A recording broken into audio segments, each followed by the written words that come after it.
Hello, Jantans and Jantanites. It's Jason Desmond from the Jantan Collective with a very interesting discussion this time around on what's up with that. This is where we question, we learn, and we grow, especially this time around. Remember to subscribe, like, and comment below. We love hearing from you. It might be something that we talked about before and you want to talk about it even more. You want to tell us about it, or it's something we haven't talked about yet, and you think, hey, maybe these guys need to talk about it, get in touch with us. We love hearing from you. Now, today, uh, we're getting into something that people have been talking about it for months, ever since the pandemic started, vaccines. Now, thing is, though, there have been talk, there's been doubts about it. People are wondering, are the vaccines safe? And from my point of view, I don't get it. Why are people still so hesitant about it? Will we ever achieve herd immunity? Seriously, what's up with that? Now, to really to allay all our fears, to give us the hard facts and hard scientific facts, we have with us today Dr. Kavita Reginald. She's a senior lecturer at Sunway University and also an Exco member at the Malaysian Society of Allergy and Immunology, MSAI. Thank you for joining us. I know you just had a class. Fridays are crazy. But thank you so much for taking the time to have a chat with us. Before we get into all this, I know you're with the Malaysian Society of Allergy and Immunology as well. How did you get into this field? How do you specialize in something like that? Did you just start off as just being interested in medicine? How does that work? Right. So I actually did my PhD many years ago in the field of allergies. And currently, I continue to do research in the area of allergies. I have postgraduate students. I have a lab in Sunway University. So it was just a natural inclination to want to be part of an NGO like the Malaysian Society of Allergy and Immunology, to advocate, topics related to allergies and related to immunology. But what got you interested in it in the first place, though? Did you have allergies as a child, and then you're like, I wonder what's going on with me? So I don't have allergies, and I never had allergies as a child. Neither does any of my family members.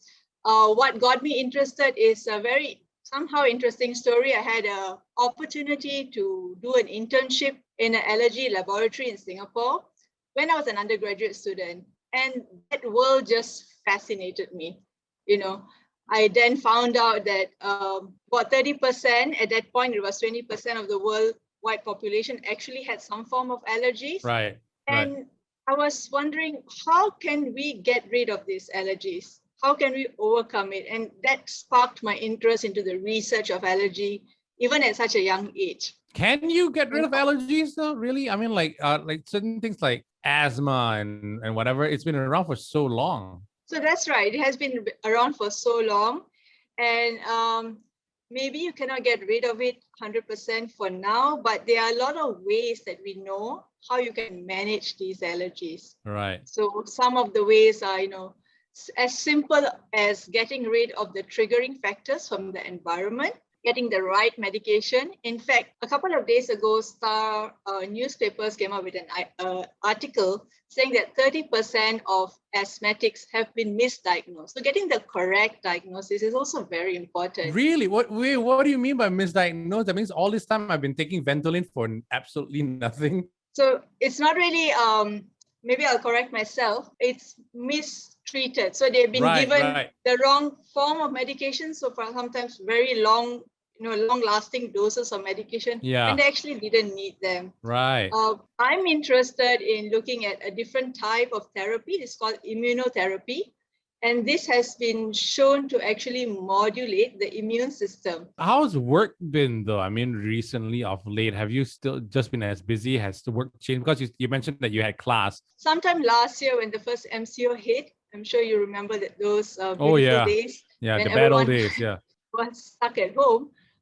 We had to adapt very quickly to a fully online mode of teaching. Now that the MCOs have been modified in the way that people can go out a little bit more and do important activities, education falls under important activities. Yeah. So some of the activities like teaching practical labs have now gone back face-to-face, but we still maintain part of our classes, the lectures, etc. online.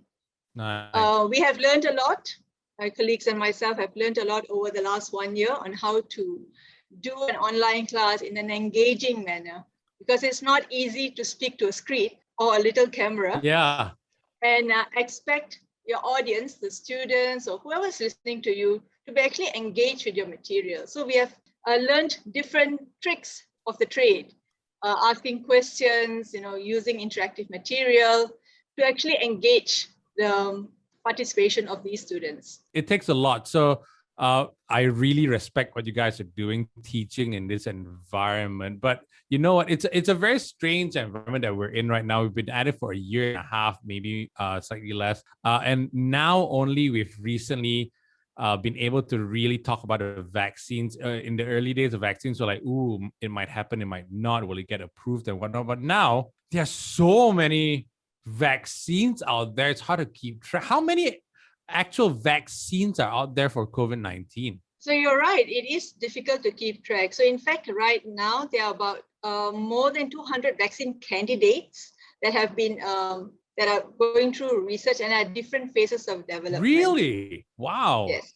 But the ones that have been approved we know about the Pfizer one, So the ones that have right? been approved in Malaysia are 3 vaccines. So these are the Pfizer vaccine, AstraZeneca, and Cyanovac. Oh, that means Moderna and Johnson & Johnson? They're not in our shores right now. Okay. So they approved for emergency use, which means the national body, so in Malaysia is the National Pharmaceutical Regulatory Agency, or NPRA, Right. is the one that is in charge of giving approvals for vaccines to be used within the country. So each country will need to do their own due diligence and approvals. So it doesn't necessarily mean if WHO or the Americans say, hey, this is safe, we're using it, doesn't mean that Malaysia and other countries here will automatically use it, right? We have to approve it ourselves. That's right. So the NPRA takes on the responsibility to check the effectiveness and approve the vaccine before it's being used in Malaysia itself. Actually, you know what? On that, I'm always very doubtful, and I don't know whether it's whether I should be doubtful whenever they say it's 100% effective. Is there such a thing as 100% effective? So far, Pfizer and Moderna vaccines, which are the RNA-based vaccines, have reported an efficacy rate of around 95%. Yeah, which is 90. I'm okay with 95, right? 100 though, some of them are saying, is there? I don't know whether anyone is 100% effective, right? That's right. So the efficacy changes, and it always depends on the group that is doing the clinical studies and what is their endpoint that they are looking at. Right. Are they looking at how many people did not get severe disease, or how many people did not show symptoms at all? And that's why the efficacies of these different vaccines differ. Oh, it's what they want to find, whether it's for seniors, it is what they have, children. It is what they have decided for their clinical study, how they decided to measure it. So a classic example is when we compare Johnson & Johnson and Pfizer. So Pfizer, as we all know, had shown a great 95% efficacy. Yeah. Whereas in Johnson & Johnson, the rates were much lower at maybe about 66, 67%. So there were 3 main differences in these 2 clinical trials. The first was for the Pfizer vaccine, Pfizer and Moderna, the trials were conducted in US, mainly in US, and conducted in the period where the number of cases were not that high. Right. So you can see that the results were almost the same. Okay. Johnson & Johnson had a stark difference. So the stark difference is it was held in 3 trial centers in 3 different countries. So in the US, South Africa, and in Brazil. The case rates were much higher compared to in Pfizer and Moderna. Okay. And because they were conducted in 3 different trial centers, these areas also had different virus variants. Right. Okay. So the original, then the EEC strain and whatnot, I suppose. All right. Correct. So they had the South African variant, the Brazilian variant, etc. And therefore, when they collated all this information that they got together, it seemed that the efficacy was lower, but there is not a one-to-one comparison because we don't know how Pfizer or Moderna vaccines would have fared in those conditions. So when you look at the vaccines themselves, some are mRNA. What's that? Memory RNA, if I'm not mistaken, and then the other one is like live. What are the differences amongst all the vaccines that are out there? Okay, so there's this mRNA vaccine, which is the messenger RNA. Messenger, that's right. Yeah. Yeah, and then we have for example, the AstraZeneca vaccine, which is a viral vector vaccine. So they use a weakened whole virus that is genetically engineered to produce the SARS-CoV-2 proteins. Okay. Then if you look at Cyanovac vaccines, right? These are heat inactivated virus. So they take the whole SARS-CoV-2 virus, and they treat it with either heat or harsh chemicals that it is unable to infect the body. Okay. It cannot cause an infection, but it is sufficient to trigger the immune system to respond to it. Right. So all of it's actually just to bring out a response in our system. That's right. Come up with a shield of sorts. Yes. So this shield is called antibodies. Okay. Okay. These antibodies, when they are produced against the SARS-CoV-2 virus, they then latch on, they bind to the SARS-CoV-2 virus, and it helps the body to get rid of it. Okay. To clear the infection. In some of it, that means there are some SARS-CoV-2 elements, but the Pfizer one, which is the mRNA one, doesn't have any at all, right? It has a genetic code for a part of the protein of the SARS-CoV-2 virus. Yeah. So I think that's the one that gets people very confused. So basically, it's just, as what you said just now, it's just triggering us without causing any harm. That's right. So none of the vaccines can actually cause you to have COVID infections. It's only the full COVID virus that is not inactivated, that is called a live virus, that is capable of giving you the infection. But they all have the same element, is it? The different strains, they all have the same basic elements, I suppose you want to call it that? It's depending on the companies and how they decide to produce it.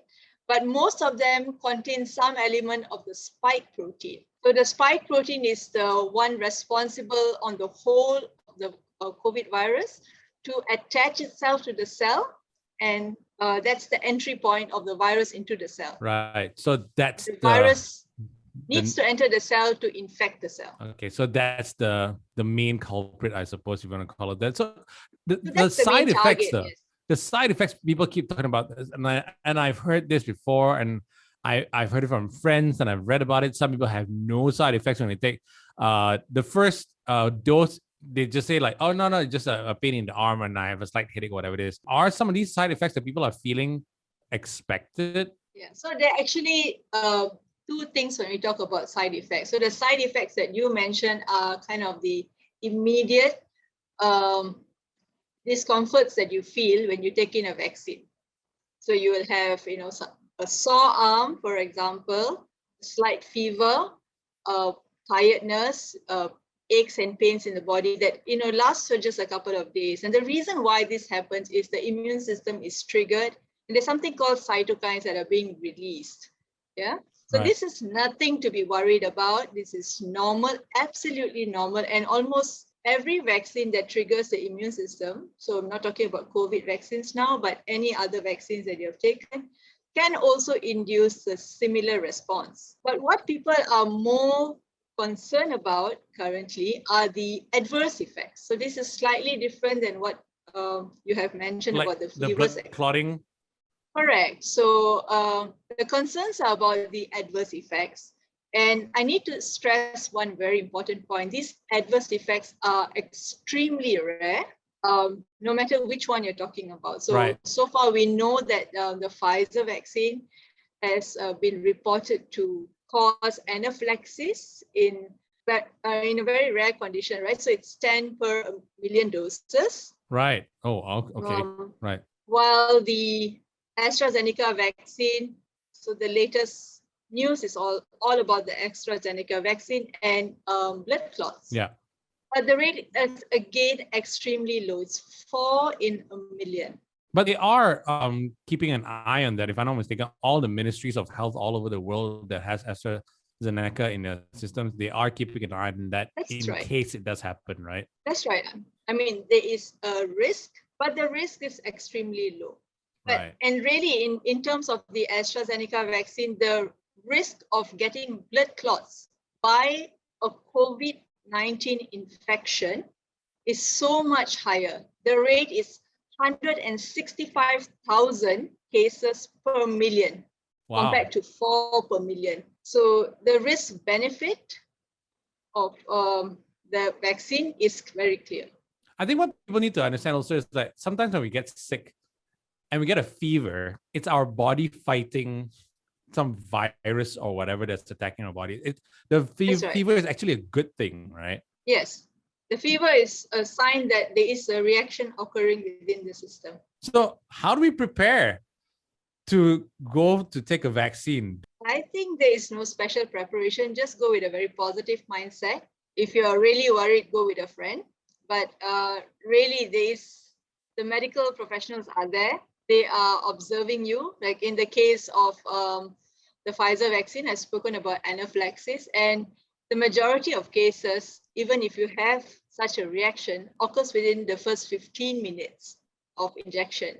Right. But when you're vaccinated, you're observed for 30 minutes. So any risk of any adverse effects will be taken care of by the medical professionals who are around. Yeah. So there's really nothing to be overly worried about. If you are very concerned, speak to your medical professional before you get the vaccine.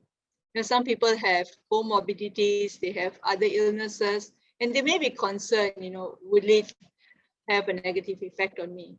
Right. Have a chat with your medical professional. Ease your worries. How do you change their minds about this? Why are some people still so hesitant about getting a vaccine? So you're right. I mean, one of the biggest concern of why people are hesitant is because the COVID vaccine was produced in quite a rushed, as you said, rushed manner. And somehow the media had a hand in, this to portray the efforts to develop the COVID-19 vaccine, like a race. Yeah. Who is the fastest to come up with the vaccine?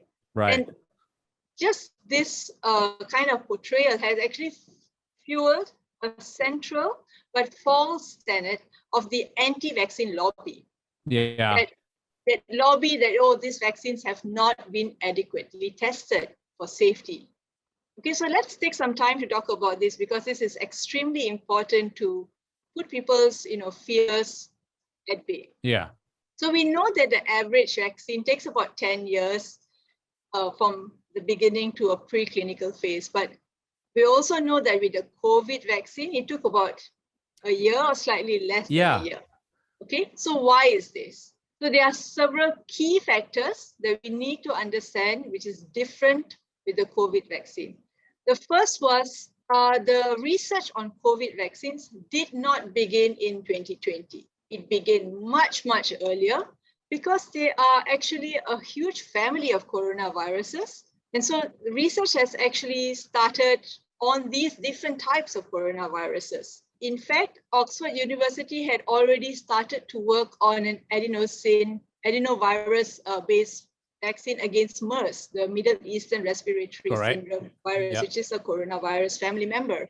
Second, there was a huge effort of a worldwide collaboration in coming up with a vaccine. So as soon as the virus genome was available, the Chinese researchers had released the information to the worldwide researchers.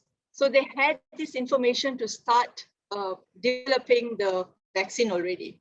Next, the research was also fast-tracked because there was such a global urgency for getting this vaccine out, and the amount of red tape by FDA and CDC were greatly reduced. There was, a push for the COVID vaccines to be produced and prioritized. Right. Of course, vaccine production, research, etc., requires funding. And there was massive funding by multiple funding agencies. So these funding agencies were both of the state, so national level funders, as well as private individuals. So one example is the Bill and Melinda Gates Foundation also funded certain vaccine projects. Right. Then we had the technology. So for the first time, we are seeing the mRNA technology come to light.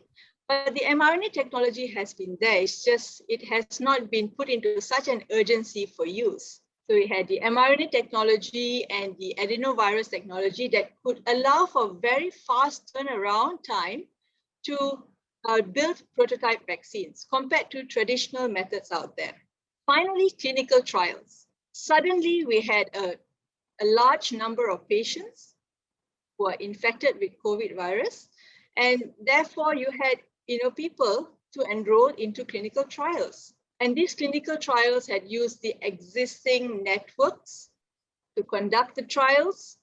Rigorous guidelines were imposed. FDA was having heavy scrutiny on all these trials, and there was a lot of safety monitoring post-vaccination that occurred. And that all those 5 main points resulted in a faster vaccine production because of a global effort, a global cooperation, and sufficient funding for this process to occur smoothly. So I'm absorbing all this. That means basically, if I understand correctly, Dr. Kavita, that means the code for the coronavirus had already been researched many years ago before this pandemic started, because there was SARS, there was MERS and whatnot already. So they used the code to build on this vaccine that we have right now. But it's not really fast tracked. It's been in the works for years already, but because of the urgency that we need, they've just the CDC probably fast tracked a lot of things. Isn't this a good thing? This should be a good thing. That means in the future, we have the technology and the know-how and the knowledge on the database and everything to fight other pandemics and other coronaviruses, and there will be more, isn't it? It's a good thing, right? So that's right. So maybe I'll just make a slight correction to what you said. So the code of the COVID-19 vaccine was only available in January 2020. Right. But what was known previously are the similarities with all the other coronaviruses. Right. So one classic example is they knew that the spike protein was where the coronavirus, the protein the coronavirus used to enter into the human cell. And they even knew the target human cell that it used to enter into. So you're right that it's a good thing. And it shows you what a global cooperation can do, what breaking down, this rigid red tape that we have for different processes. Indeed, they are there for a very good reason, but sometimes when it comes to a global emergency like COVID-19, it is important to work together and reevaluate how we are working for human health and the importance in preserving our life and health together. Because when this first came out, people were like, oh, but it's so quick. And I'm like, that's a good thing that they can produce vaccines so quickly now, and it's safe to use, and that can only help us in the future. But now the big thing is, especially here in Malaysia recently, was the sign up for the AstraZeneca vaccine. And I think I was offered it or something, and then anybody could have signed up as long as they're in the Klang Valley.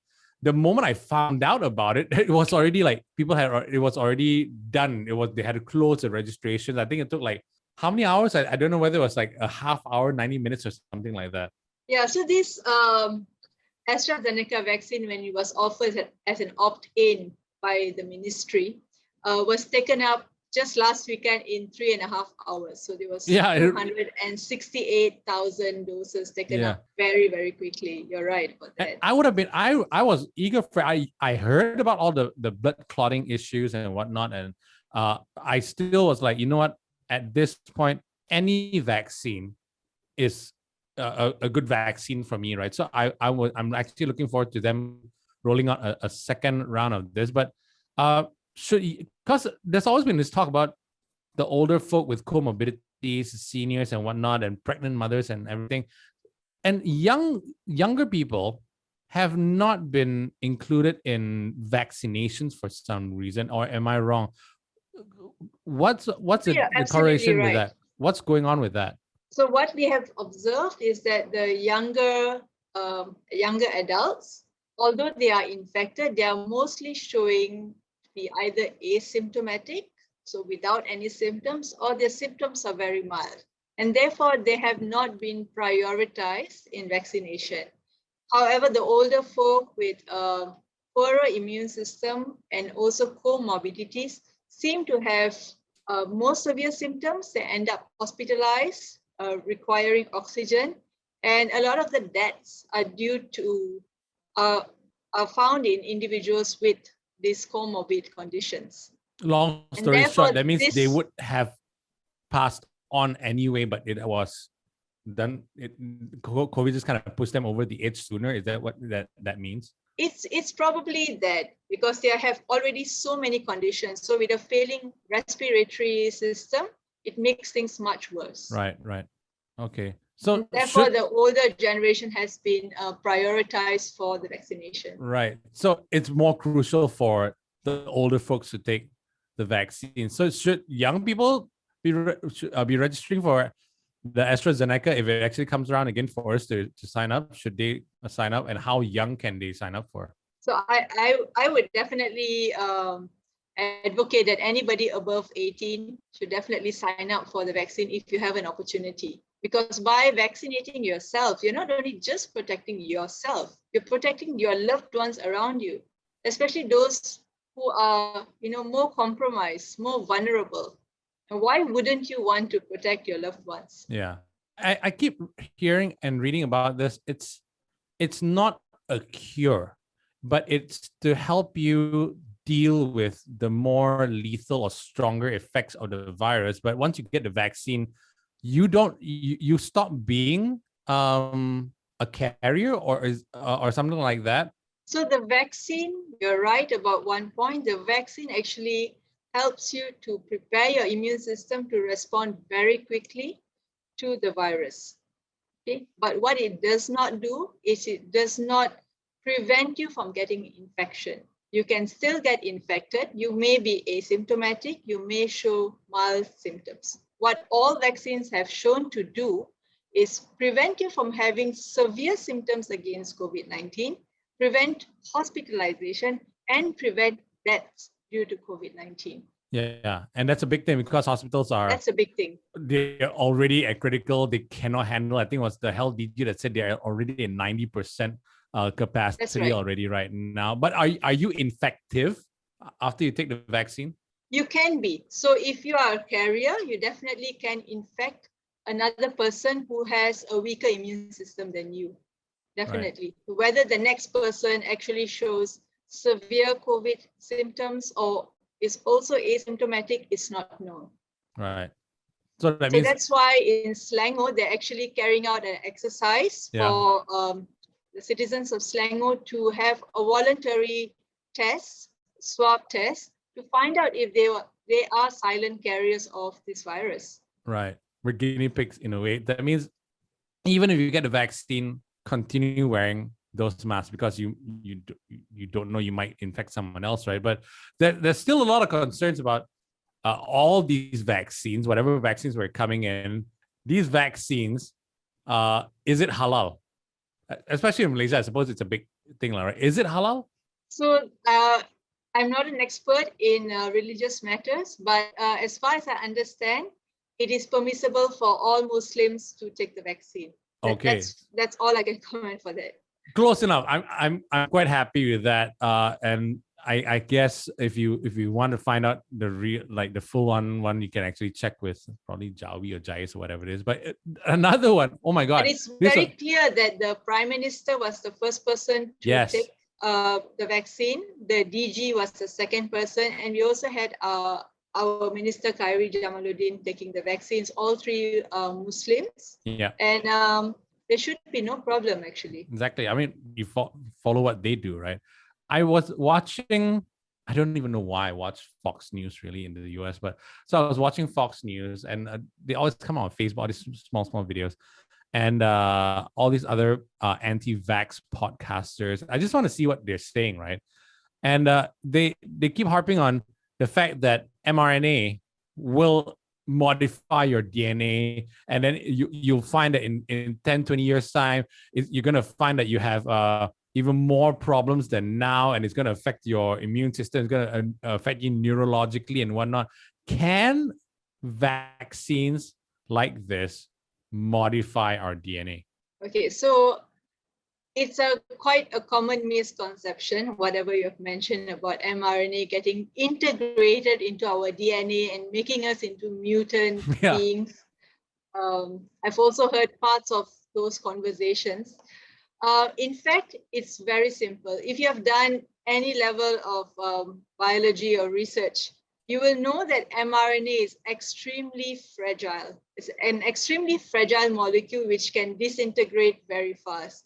And this is the reason why these mRNA vaccines need to be transported even and at extremely cold temperatures. Right, okay. Yeah?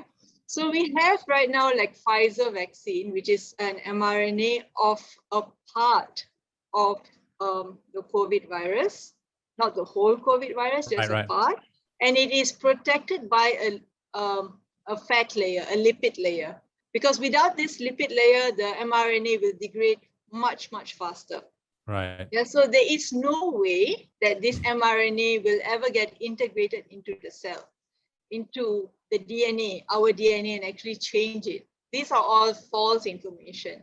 Yeah, some people Although are watching too much sci-fi. It sounds very fancy, but it definitely cannot occur. Yeah.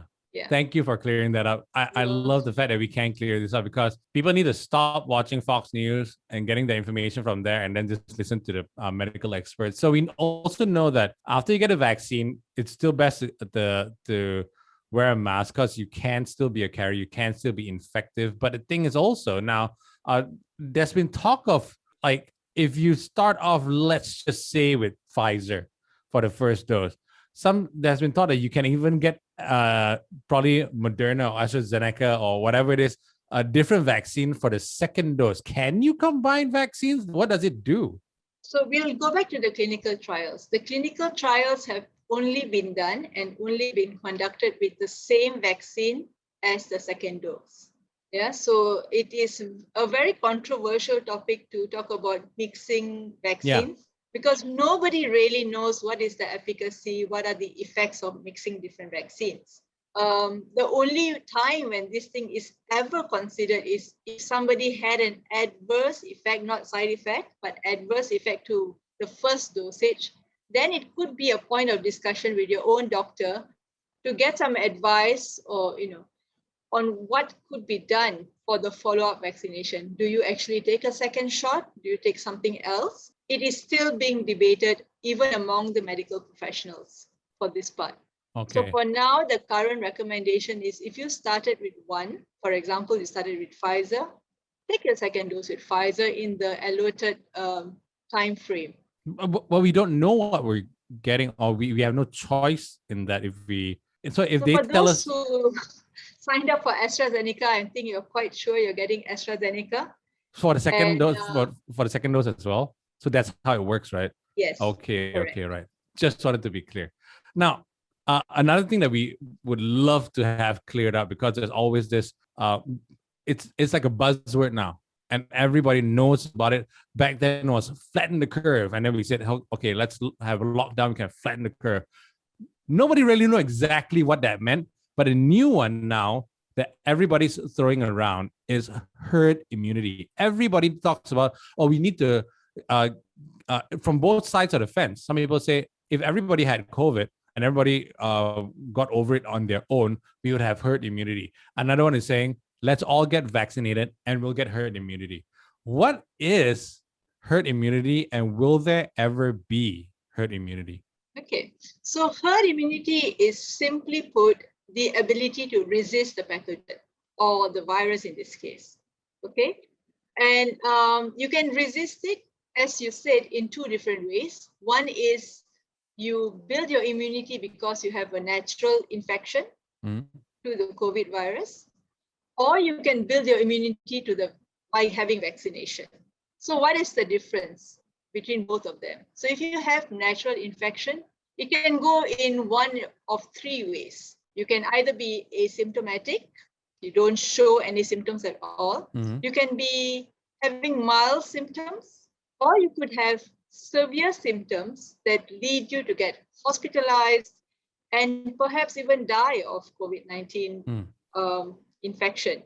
So the last one is definitely not desirable, right? Yeah. The safer way of building immune response is by having vaccination. So by having vaccination, what you skip is all the symptomatic part. So you don't have the symptoms of COVID infection, but you build your immune system, you build all these antibodies against the virus. So in case you come across the virus, the live virus again, your body can react and protect yourself against the virus. How many people do we need to have vaccinated to reach herd immunity? The numbers are variable depending on who you talk to, but generally, it is estimated about 70 to 80% of a population need to be immunized. We know that children are currently not recommended to receive vaccination. So if we remove children and remove those people who are not eligible for vaccines due to certain illnesses, we will need to still have 80% of the eligible population to be vaccinated. All right. I wonder where we are at the moment. So at the moment in Malaysia, we are about 2.83%, slightly under 3% of vaccinated individuals. Our neighboring country, Singapore, has about 23%. India has about 10%. And you can see very clearly how much they're suffering with the new wave of COVID. Places like US have reached about 40% at the moment. Israel has over 60% vaccination. Holy, serious? So there's a very diverse range of population, percent of population at least receiving their first dose. Oh, wow. That's the current state worldwide. Okay, so I don't know, because I think the target was supposed to be by the end of this year. They wanted to get like herd immunity or something like that. The targeted number, we seem to be quite far off. But another thing is we hear so much, almost constantly, that it's mutating. There are new variants. It's starting to like I think Singapore recently found a new strain. Like the vaccine that we have been developed now, is it for the original strain? Is it for other variants? Is it even effective against all these new variants? So I'm happy you brought out about the part about variants. So variants happen when there are mutations on the virus, and the virus mutations on the virus may or may not affect the spike protein where the virus binds to the cell and enters the cell. Yeah, so this is where the vaccine targets are being developed against. However, having said that, leaving a population not vaccinated for a long time and allowing these mutants or variants to circulate in the population can result in the vaccine not being able to neutralize these mutants as effectively as the original variant, right, for which the vaccine was developed. So the recommendation is definitely to get the vaccine rollout as smoothly as possible to as many people as possible, so that they build the immunity before having to deal with all these different variants. Right. Of course, there's also a question on how long can these current vaccines last, and we need to get booster shots and stuff like this. Yeah, we need booster shots, etc. You have to take it into context. So the first ever vaccine that was given to anyone outside clinical trials was in the UK, and this was back in December 2020. So even if you take that as a starting point, right to now, we only have 6 months of information. Right. In Malaysia, the first vaccination happened on 24th of February. So we only have a hindsight of about 2.5 months. Yeah, 3 months. Yeah, 2 months. So the clear answer right now is we don't really know how long it's going to last. Although some experts have estimated perhaps a year. So regarding the mutants, there have been some talk among the scientific community that perhaps there will be a need for a booster shot annually, just like the flu virus. Yeah, like a flu shot. Flu shot, people take it every year. That's right, just like a flu shot, which people take every year without a fuss. Yeah. So we just may need to envision that we'll have to deal with COVID in a similar manner. Yeah. I don't see why that is a problem. So hopefully everybody sees the light of day in that one. But a big issue now is the numbers are so scary. The infection numbers are so scary. And everything's relative. I mean, when you look at the numbers in India, their fatality numbers are our infection numbers, basically, almost, right? But it's still scary. Our numbers have spiked. We have clusters everywhere. We're into lockdowns here, then everywhere. But I hear that the numbers, and again, I have to be very clear. I hear, this is hearsay, that the numbers are not 100% accurate. That means it could actually be higher. So the numbers really depend on the amount of testing, right? The more you test, the more you find. The less you test, the less you find. Yeah. So that definitely can be one factor of it. So why suddenly Selangor and KL? That means suddenly someone just was a bit lax, and recently they're like, hey, you know what? Let's do some more testing. And then they found a bunch, or what happened here? So let's just roll back to sometime last year when we talked about the first MCO. Yeah. Actually, what the Malaysian government did in the initial stages is very commendable. They had a very quick initial response when the SARS-CoV-2 virus went out of control. Yeah. So sometime mid-March last year, we had the first MCO introduced, and I'm sure a lot of people will remember. For about 2 months, we were all locked into our homes. I don't think anyone can forget that. It was a relatively strict lockdown. We started to work from home, study from home, and also many businesses had to close. And this was shown to be very beneficial in what you said earlier, to flatten the curve, so reducing the virus infectivity. But we also remember that many people lost their sources of income during this period, right? And so for the subsequent movement control orders, we had, MCO, CMCO, RMCO, and all these different variants of it. Yeah. They were rolled out in a more targeted manner. But having said that, we are all aware that current MCO that we are all going through doesn't seem, or seems to have lost kind of its effectiveness. Yes. Okay. So why is it? So as I keep thinking about it, and as far as I see it, I find that there are several reasons to this. One is the SOPs. So the SOPs have not been clearly spelled out, and sometimes, there's a U-turn. You say something one day, and the next day, correct, the SOP there's has no changed. Consistency. Yeah. So the consistency is problematic, and the information is conflicting. And the second reason could be that there is some kind of a pandemic fatigue. People are just tired of following rigid rules, and they start to flaunt them. And even when they do flaunt them, they find that because the enforcement is not really, up to mark, that even for those who flaunt the SOPs, either there is no action taken, or there is uneven type of action taken. Some people get very heavily fined, while others manage to, slip through the net. And all these different reasons make it that although MCO is there, it's merely, maybe not merely, but more often than not taken as a namesake. Yes, it's just a name. But what we need to do as a community is actually not wait for the government to impose something upon us. If we all take our own responsibilities and just follow the simple SOPs, what the DG has been mentioning day in and day out: physical distancing, regular hand washing, face mask wearing, will actually be in a much better space than now. But Dr. Kavita, like Malaysians, you can't even trust them to flush toilets in the public restrooms. Can we leave it to the community to do this themselves? Sometimes I think in Malaysia especially, it's a whole case of you spare the rod, you spoil the child. We need things to be a bit more strict here. Again, to take things into context, we have been doing so much better than a lot of the European countries when it comes to following the rules.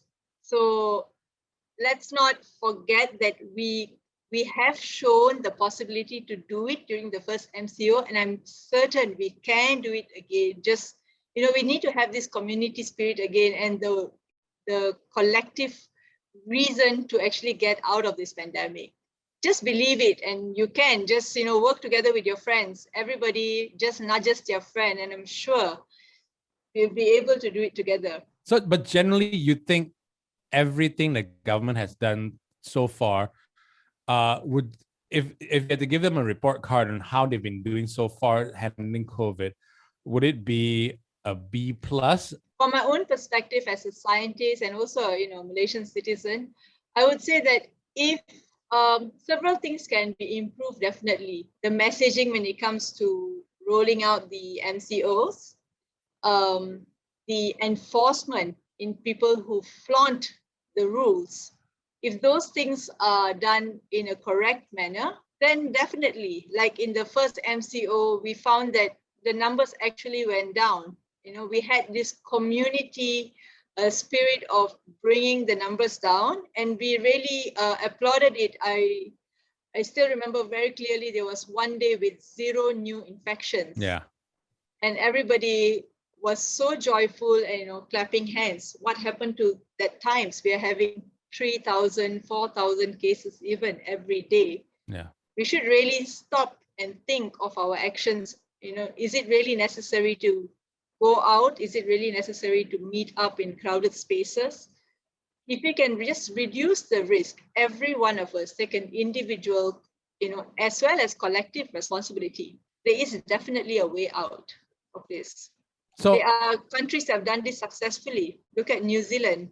Yes, I was just about to talk about New Zealand because they've been very strict with it. Singapore is very strict with it as well. To the point where if we were able to handle it as well, we would actually have a reciprocal green lane open again, or like a travel bubble. Countries around us, near us, have done it. Where are we compared? Because you say Europe has been a bit lax. Yes. Which country has gotten it right the most so far, you think? I think New Zealand has done a pretty decent job in and even maybe Australia, it's to a certain extent, in having this short lockdowns when there's even a few cases in the community, which is community transmitted. Closing the borders played a big role in allowing the numbers to stay down.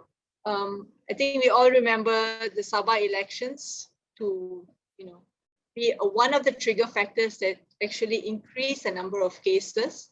So if we can just reduce and minimize all risk to increase the numbers, I think we'll be at a better place. But also, it's just that industry, and then they're saying, "Oh, we're losing jobs and everything." That nudge sometimes about economy, does that cause the numbers to not be the curve to not flatten as quickly as we want it to? There always needs to be a balance. Of course, that you need to have businesses to be open. People need to have life as well as their livelihood. If you don't have sufficient to feed your family, no one's going to follow any rules. Let's be honest here. So there needs to be a balance. So while we conduct our daily activities and businesses, my only call is to let's evaluate the risk that we are taking part in, and let's just try to protect as much as possible. We do our part, right? I love what's the old hashtag? Kita jaga kita. We can still do that, but the rules we know work. They worked before MCO, the first MCO, it worked.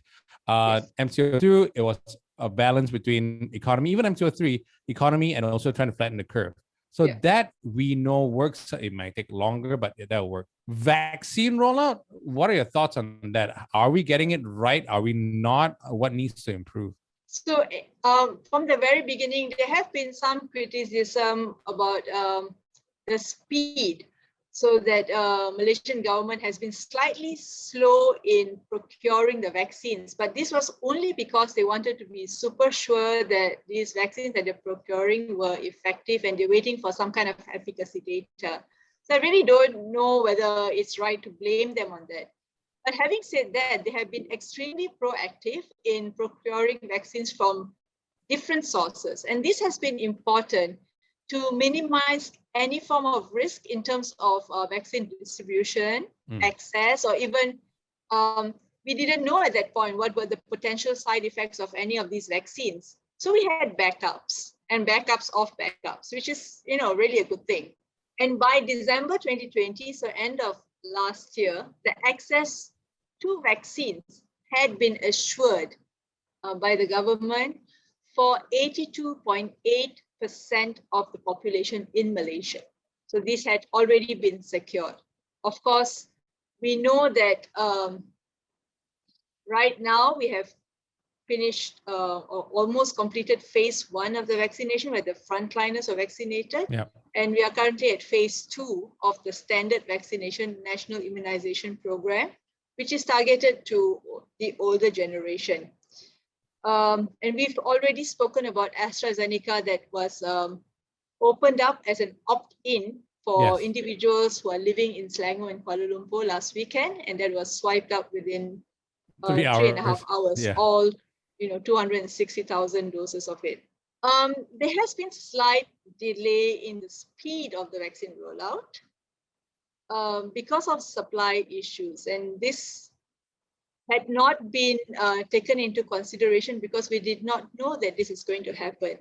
Other governments, other suppliers have been supplying to, you can say, quote unquote, richer economies who have blocked the vaccine distribution to us. But we expect that these issues can be overcome in the coming months because we have other suppliers that will be supplying us with vaccines. So hopefully, this slight glitch and slowdown in the vaccine delivery to the country can be overcome relatively quickly. And then what we need to work on is correct messaging, positive messaging, and getting people registered for the vaccines. Yeah. So thing is, the messaging is the very important element of it all. I can't remember where I saw it.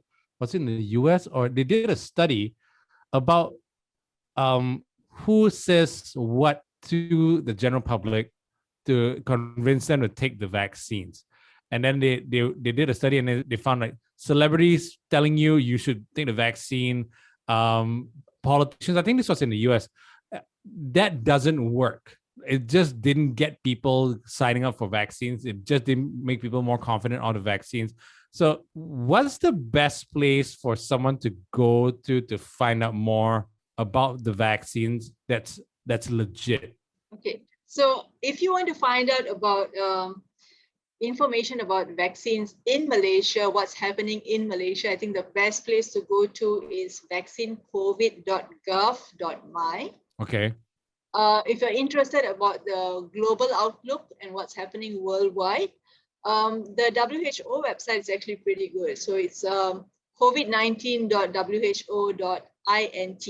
So those are, really legitimate websites where you can get good and updated information. Because it is the World Health Organization, right? So definitely, that's the place to go to. So when it comes to COVID, when it comes to the vaccines, when it comes to lockdowns, when it comes to SOPs, what advice would you give to the general Malaysian who's feeling pandemic fatigue, who's just sick of it, who's a lot of it, people are actually going through some mental health issues already because of this strain.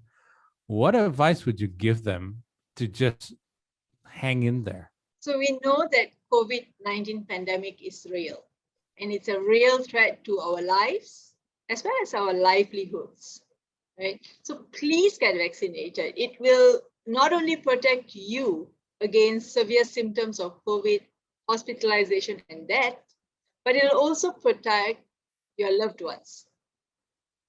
Practice the SOPs, And these include the simple ones of safe distancing from others, regular hand washing, as well as wearing a face mask. I'm confident, and I say this really from my heart, that if we do this together, we can definitely overcome this pandemic. So from a medical professional standpoint, what should I be telling my friends, my acquaintances, people who follow me on social media, who are still slightly on the fence about taking the vaccine? So I think it's very important to find out why they're on the fence. Okay. Yeah, a lot of times when we are communicating to people, we're communicating to them and not actually addressing their concerns. Right. The first step, in my opinion, is to find out what is it that is, making them hesitant or not confident in the vaccine. Only by understanding this, you can guide them to the right source of information. So, you can avoid all this misinformation. That's one. Sometimes the concern is a genuine medical concern. They may have certain comorbidities. They do not know how their body will react, for example, or, is this particular vaccine or the other vaccine better for them? Yeah, like my dad, who's a dialysis patient, I don't know whether he should be taking the vaccine or not. So I'm concerned about that as well. You're right. You're absolutely right. So in that case, definitely go and speak to the doctor, whether they speak to the doctor alone or, with the support, as you said, this mental health issue. So support of a loved one or a family member is very, very helpful to get all the, different types of information. Clear your head, clear your heart, and what is actually the right information out there before you go and get the vaccination. Right. But I think the important part is, having a dialogue, actually talking about it. What is it that concerns you?